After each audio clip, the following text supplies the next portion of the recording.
If you've listened to these podcasts for a while, you have probably picked up on the fact that I like to share messages designed to encourage, to educate, motivate, and inspire you to not only think, but act differently.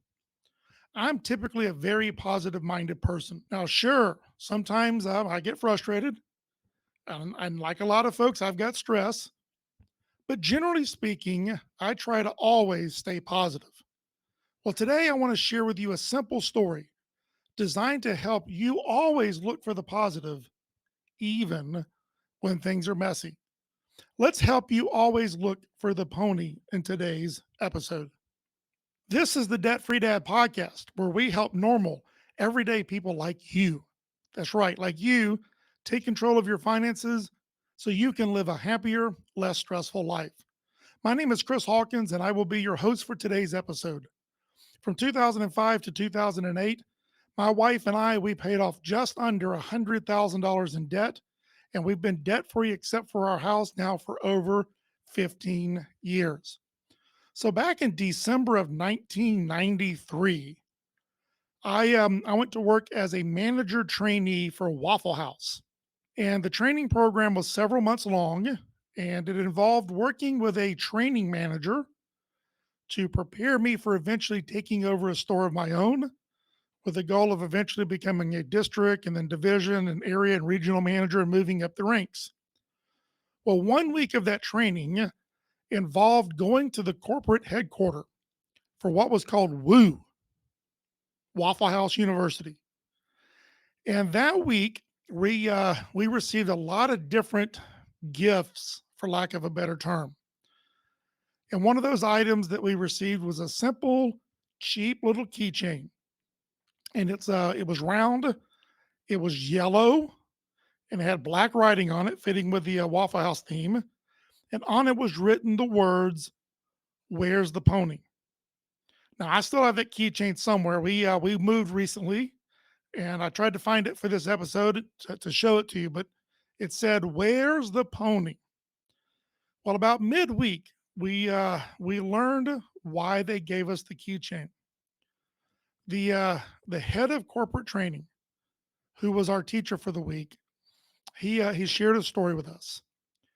And it turns out that the story was told many, many times by former President Ronald Reagan. He loved to tell this story.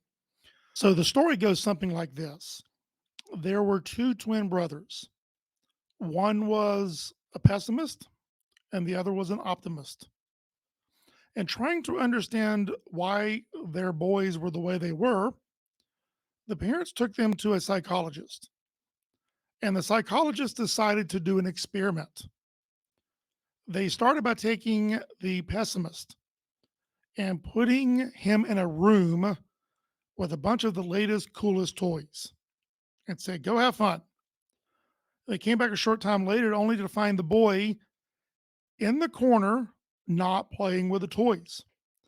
And they said, "Why aren't you playing with all these great toys?" And he said, "I'm afraid I'll break them." So then they took the optimist and they put him in a room with a bunch of horse manure. And they came back a short time later only to find that boy digging through the horse manure. And they said, "What are you doing?" And the boy says, "With all of this horse manure, there has to be a pony somewhere. There has to be a pony somewhere." Now, the reason the training manager told us this story was to remind us that negative things are always going to happen.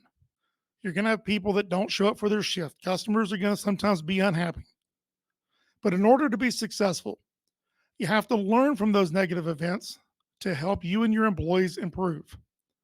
So you see, something good, even great, can come from something negative. So rather than dwell on the negative, look for the positive. And the pony, it represented the positive. It represented what's possible, what's good.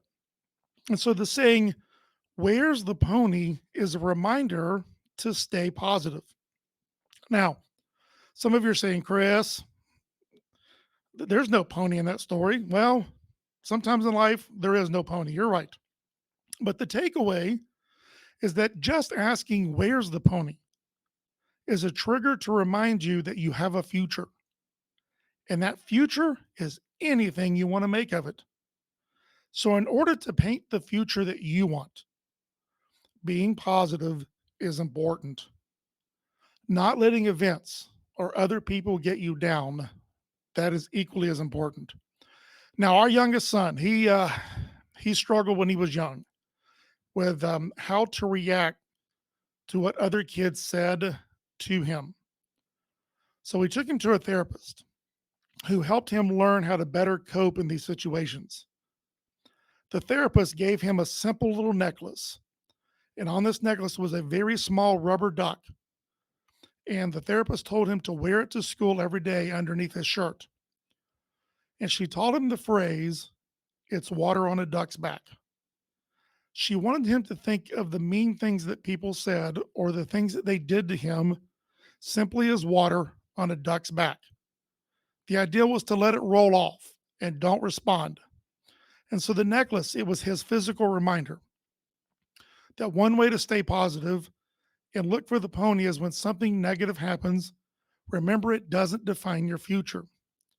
It might delay where you are trying to get to, but it doesn't always or even need to really derail you. The necklace was his physical reminder. So, one way to stay positive and look for the pony is when something negative happens, remember it doesn't define your future. It might delay where you're trying to get to, but it doesn't need to derail you. So, when things don't go right, just let it be water off a duck's back. Shake it off and say to yourself, where's the pony? What can I learn from this to help me on my journey? What can I do different next time? So, one more story to illustrate how I want you to stay positive so that you stay focused on your dreams, your goals, and your aspirations. I once heard a NFL coach tell his players that it's never about the last play, it's always about the next play. And the point was he was making to his players is, you're going to make mistakes from time to time. You're going to miss a tackle. And if you dwell on that, you're going to make a mistake on the next play. And that only leads to a series of mistakes. And so his message to the players was you have to forget about the mistake because the next play allows you an opportunity to do things right. The last play, it's the past and it represents the negative. But the next play, it's the future and it represents what is possible. So in essence, he told his players that they have to let the last play be water off a duck's back and to look for the pony on the next play. So negative things are going to happen in your financial journey. And the important thing is to give yourself some grace. So here's a phrase I want you to learn. And when negative things happen, say this out loud to yourself.